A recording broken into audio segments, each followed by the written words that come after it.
Les Verseaux, soleil en Verseau ou ascendant Verseau.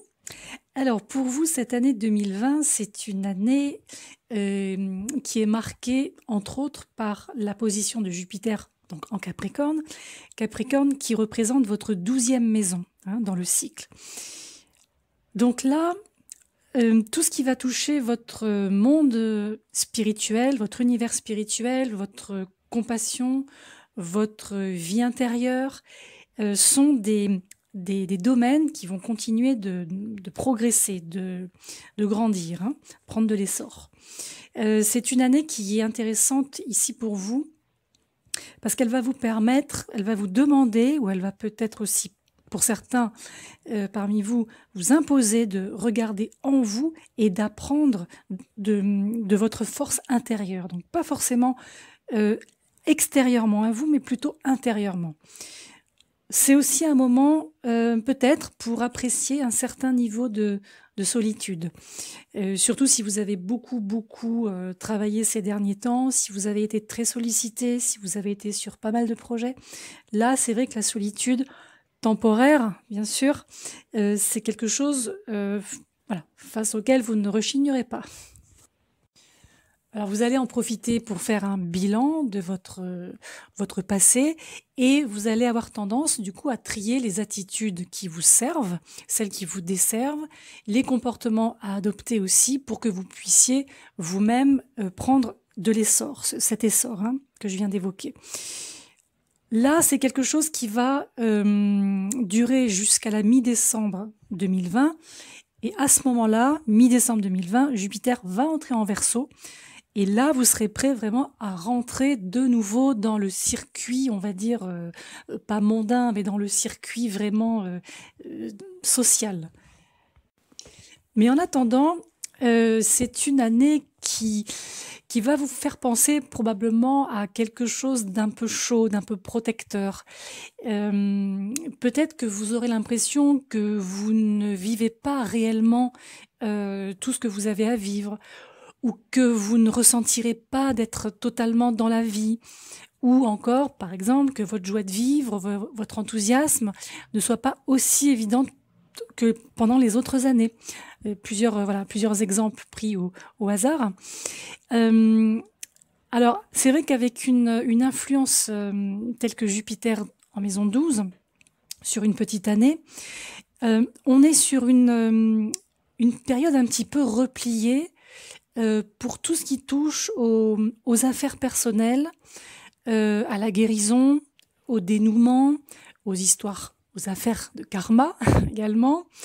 Et là, d'ailleurs, vous pouvez tout à fait explorer les éléments cachés de la vie ou développer votre spiritualité maintenant, si ça n'a pas déjà été fait précédemment. Alors cette année, on pourra vous voir particulièrement compatissant, empathique, et tous les événements, ou en tout cas la plupart des événements qui vont se produire, en fait vont tendre à élargir votre monde intérieur et votre compassion innée, votre chaleur, votre œil intérieur aussi. Alors ça peut être une période très propice pour tout type de travail bénévole. Alors évidemment, en plus de votre activité, pas à la place de, on s'est bien compris. Ou alors un travail effectué dans l'ombre, dans les coulisses, mais aussi dans les professions d'aide. C'est aussi une période, je trouve, où les amitiés seront peut-être un peu plus insolites que d'ordinaire, ou alors elles vont se créer dans des lieux dans lesquels vous n'avez pas forcément l'habitude d'aller, que vous n'avez pas forcément l'habitude de fréquenter. Il peut y avoir quelques éléments cachés ou illusoires dans ces nouvelles amitiés, donc restez quand même prudent en fonction des personnes que vous rencontrez. Je parle d'amitié, je parle pas forcément d'amour. Alors cette année, tout domaine confondu, vous pourriez ressentir que vous avez affaire à des fins plus qu'à de nouveaux commencements.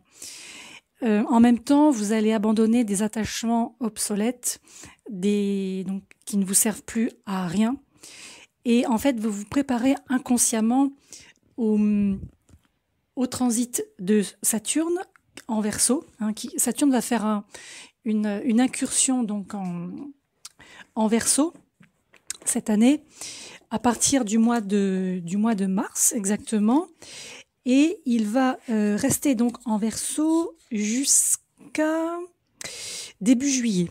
Donc vous avez quand même quelques mois. Et là, en fait, ça va être une période intéressante, je trouve, parce que là, vous pourrez travailler ou retravailler même votre individualité, votre identité personnelle que peut-être vous avez perdue ces dernières années, peut-être qu'on vous a enlevé, peut-être voilà, quelque chose qui a été biaisé vous concernant. Donc, c'est pas impossible que vous vous sentiez quelque peu introspectif à ce moment-là. Vous risquez de vous isoler un petit peu des autres, mais si ça se passe comme ça, c'est tout à fait naturel et ce sera extrêmement bénéfique. Donc, pas d'inquiétude. Si vous sentez que vraiment vous avez besoin de prendre le large, faites-le. Parce qu'il ne faut pas oublier que, outre Jupiter en Capricorne, on a également Saturne. Donc, ce qui veut dire que Saturne en Capricorne, c'est un Saturne qui, pour vous, est en maison 12. Donc là aussi, on a un élément de retraite, un petit repli, voilà, que ce soit personnel, privé, dans votre vie privée, ou bien dans votre vie sociale. Alors, c'est sûr qu'il faut peut-être veiller à ce que les gens qui vous entourent ne se sentent pas rejetés par un éventuel repli. Voilà, peut-être qu'il faut leur expliquer pourquoi vous faites ça, dans quel but, si c'est possible. Mais en tout cas, voilà, ne pas vous couper totalement du monde non plus, conserver un petit fil entre vous et le monde extérieur, vous et les autres. Alors, vous pouvez aussi être attiré par des modes de vie différents. Vous pouvez aussi commencer ou parachever, terminer donc une psychanalyse, donc un retour sur soi par le biais de thérapie. En fait, avec un Saturne comme ça en 12, quand c'est bien maîtrisé, il peut y avoir beaucoup à apprendre sur soi et au final à apprécier pendant ce type de transit. Saturne, il faut le rappeler que en étant en Capricorne, il est chez lui. C'est-à-dire que Saturne maîtrise, dirige le signe du Capricorne. Donc, il n'y a pas de risque en soi. On n'est pas dans une énergie nocive au sens destructrice. On est sur un terrain relativement connu et relativement, j'ai envie de dire entre guillemets, normal pour un Saturne. Et surtout qu'avec Jupiter par-dessus, comme je vous le disais, ce domaine spirituel, c'est quelque chose qui va être envisagé de manière bénéfique. Jupiter étant la planète bénéfique, étant la planète de l'expansion, donc même si elle est en 12, elle couvre d'une certaine manière ce Saturne. Et au bout du compte, elle va vous permettre de renforcer votre maîtrise de vous-même. Donc le côté saturnien, que nous avons chacun, on a tous un petit côté saturnien en nous, et vous, votre côté saturnien, ce sera donc la maîtrise de vous-même, trouvée ou retrouvée grâce à la combinaison Jupiter-Saturne cette année. Alors, il est vrai que vous, Verseau, vous êtes un signe qui est un signe d'air, qui est dirigé par Uranus. Donc là, contrairement au Capricorne, en effet, on est sur un terrain plus électrique, qui combine intellect et émotionnel. C'est vrai que je dirais que le plus important cette année pour vous-même, et c'est pourquoi on vous conseille de prendre un peu de recul, c'est de gérer vos émotions. Donc une éventuelle faiblesse émotionnelle. Vous êtes un signe quand même qui est un signe assez anxieux, qui peut avoir pas mal de peur, ressentir pas mal de peur. Et c'est vrai que si vous arrivez à contrôler votre système émotionnel cette année et à vous discipliner, il n'y aura pas de souci, tout se passera bien. Cette année, vous, c'est en fait la négativité, le laisser-aller qui pourrait être vos pires ennemis. Et ça, vous devez aussi les garder à distance. Donc là, cette année, pour vous, c'est prendre soin autant du corps que du mental. Et je dirais aussi que quelque part, si vous allez dans le sens de ce Saturne 12, Jupiter 12, et même ce Pluton qui arrive en bout de course finalement, là en ce moment, en fait, j'ai envie de vous dire que ça va se jouer dans votre attitude à l'égard de soit l'amélioration de votre bien-être, soit le maintien de ce bien-être.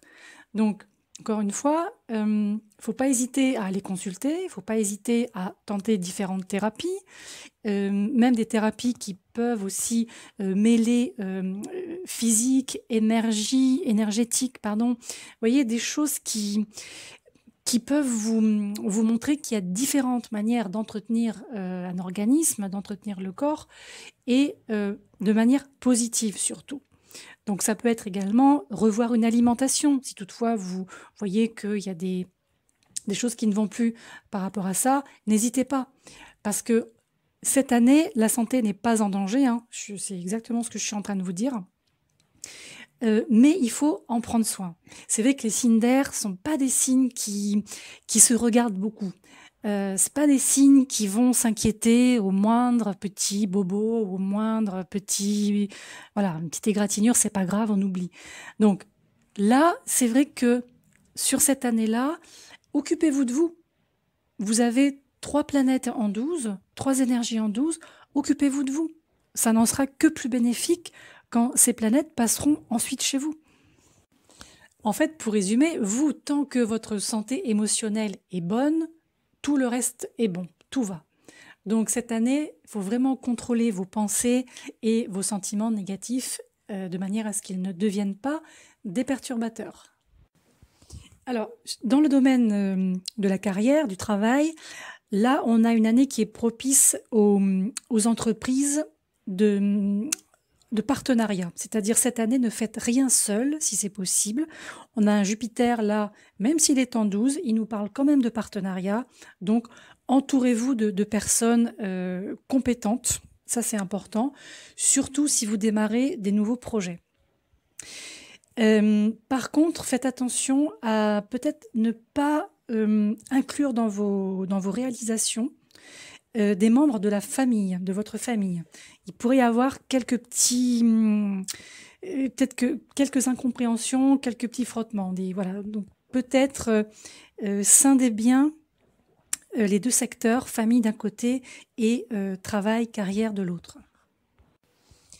Vous êtes aussi sur une année professionnelle de stratégie. On nous parle de stratégie, de croissance, hein. Donc, il ne faut pas hésiter peut-être à revoir certains cadres, certaines lignes directrices, sans forcément tout casser, hein, bien sûr. Mais voilà, peut-être reconsidérer l'ensemble d'abord et ensuite revoir certains détails. Parce qu'on voit bien qu'en début d'année, vous pouvez être, vous sentir poussé par des ambitions, être enthousiaste par rapport à voilà quelque chose à faire où on va réussir. Vraiment cette notion d'ambition, elle ressort. Mais c'est quelque chose qui va s'effacer en fait et laisser place à des intérêts plus altruistes et aussi plus visionnaires dans votre carrière, dans vos projets en général. Et ce sur quoi vous allez travailler cette année, ça va être rentable. Donc ça, c'est intéressant aussi. Et c'est plutôt une bonne nouvelle parce que vous avez quand même vécu des montagnes russes au cours des dernières années, hein, au niveau des ressources, de vos avoirs personnels. Et là, vous êtes en train, si ce n'est déjà fait, de retrouver un semblant de stabilité, concept que vous pensiez impossible ces derniers temps. Alors que là, on est sur une énergie qui redevient plus stable, beaucoup plus calme en 2020. On retrouve pour vous dans le domaine des finances des fondations, en fait, tout simplement, des fondations. Alors maintenant, après qu'on ait parlé beaucoup de vous, on va regarder ce qu'il en est au niveau des relations amoureuses. Les célibataires, donc les personnes pour l'instant qui ne sont pas investies dans une histoire au moment où je vous parle, donc fin 2019. Alors, vous pouvez vous attendre en début d'année à rencontrer une personne ou à entrer dans une relation un petit peu compliquée. essentiellement entre la mi-février et la fin du mois de mars. Ça peut être quelque chose de très passionné et du coup d'un peu compliqué. Voilà, mais qui peut ou qui, je pense, va attirer votre attention. Alors, il y a des chances que ce soit de courte durée, mais très agréable. Voilà. Donc, le conseil qu'on pourrait vous donner là, c'est rester voilà, prudent et peut-être ne donnez pas votre cœur complètement et surtout trop rapidement. À partir de l'été, on a des aspects planétaires qui nous montrent qu'une relation plus sérieuse va arriver, va se présenter. Donc si c'est le cas, cette fois-ci, attendez-vous à ce que ce soit quelque chose de plus doux, de tendre en fait, hein, et a priori de durable. On ne part pas cette fois-ci sur quelque chose qui ressemblerait à un feu de paille, une passion consomption. Là, on est plus sur quelque chose en tout cas, qui part avec des bases tout à fait propices à un développement ultérieur, notamment pendant les mois d'automne et d'hiver. Là, on voit que les relations déjà mises en place, en tout cas un petit peu, vont pouvoir se développer. Et en fait, 2020, sur ce plan-là, que ce soit pour les célibataires ou pour les couples déjà bien installés, ce sera en fait une année de leçons concernant la confiance, les communications entre partenaires et aussi, j'ai envie de dire, l'appréciation de votre passé. C'est-à-dire, à partir de 2020, quand vous allez vous retourner sur le passé, vous allez comprendre pas mal de choses sur vous, sur les autres, l'autre en l'occurrence, l'autre avec un A majuscule. Et je pense que vous allez aussi pouvoir, par ce biais-là, avancer positivement et bien. Parce que vous aurez ce recul, cette maison 12 dont je parlais au départ, qui va vous permettre donc d'avoir ce recul et du coup d'avoir aussi beaucoup de lucidité. Ce qui est bon pour vous, ce qui n'est plus bon pour vous, peut-être un type de profil qui ne vous correspond plus, ou en tout cas qui ne correspond plus à vos attentes, tout simplement. Et d'ailleurs, si vous êtes marié, cette année, enfin marié au sens, vous avez une partenaire officielle depuis un moment, vous avez peut-être des enfants, une famille. Alors là, on voit aussi que à partir de l'été, tout ce qui va toucher votre foyer, donc le cocon familial, va être le centre d'amélioration stable. On voit que le côté financier va pouvoir aussi alimenter le côté familial. Et on voit également qu'il y a possibilité de s'engager à résoudre des conflits familiaux, si toutefois vous êtes dedans. Donc en famille, l'important cette année, ça va être les discussions. Donc les discussions, mais des discussions pratiques, qui parlent de concret, qui parlent de choses palpables, d'objectifs communs aussi. Et j'ai aussi envie de vous dire de sensibilisation du groupe, de ce noyau familial. C'est un tout, ça forme un tout et il faut travailler ce noyau ensemble. Alors en conclusion, moi je dirais que cette année 2020 pour vous, c'est une année en fait tout au long de laquelle vous allez vous rendre compte que les connaissances et tout le vécu que vous avez engrangé, acquis par le passé, tout ça, ça va continuer de nourrir vos ambitions actuelles et aussi vos objectifs futurs, tout domaine confondu. Je dis bien tout domaine confondu. Moi, votre année 2020, je l'aime bien parce que je trouve qu'il y a quelque chose de doux, quelque chose de tranquille, quelque chose de fluide. 2020, pour vous, c'est tout sauf une année fastidieuse. On n'est pas dans une année de labeur acharné, forcené. Il y a des choses qui vont vous arriver, des opportunités qui vont se présenter à vous, Vous allez aussi rencontrer des personnes intéressantes, quel que soit le domaine, encore une fois, et qui vont vous inciter à peut-être à vous impliquer un peu plus, à faire un peu plus d'efforts.